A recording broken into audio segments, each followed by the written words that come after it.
রাত গভীর, চারিদিকে অদ্ভুত নিস্তব্ধতা। ঘরের কোণে বসে আমি বাবার পুরনো চেয়ারে হাত বুলাচ্ছি। মনে হচ্ছে বাবাই যেন এখনো আমার সামনে বসে আছেন, কিন্তু বাস্তবতা বড় নির্মম।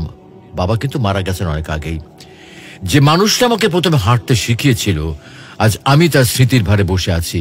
বাবা সবসময় বলতেন, তুই বড় হবি, জীবনে অনেক কিছু করবি।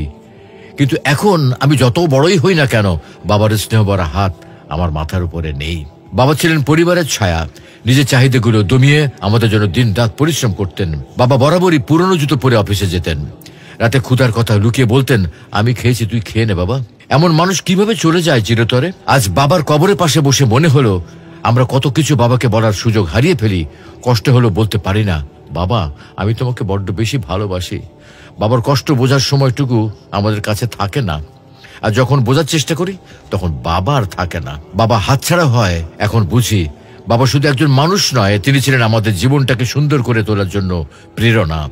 আজ আমি হয়তো সফল, কিন্তু বাবার সেই গর্বিত মুখটা আর কখনো দেখতে পাবো না। বাবা জীবিত থাকতেই তার মূল্য বোঝা জরুরি। তাকে ভালোবাসার কথা জানানো, তার কষ্ট ভাগ করে নেওয়া, এগুলো আর পরে কখনো করা যায় না। যাদের বাবা এখনো আছেন তাদের বলি, বাবাকে আগলে রাখো, কারণ একবার তিনি চলে গেলে সেই শূন্যতা জীবন আর কখনো পূরণ হবে না।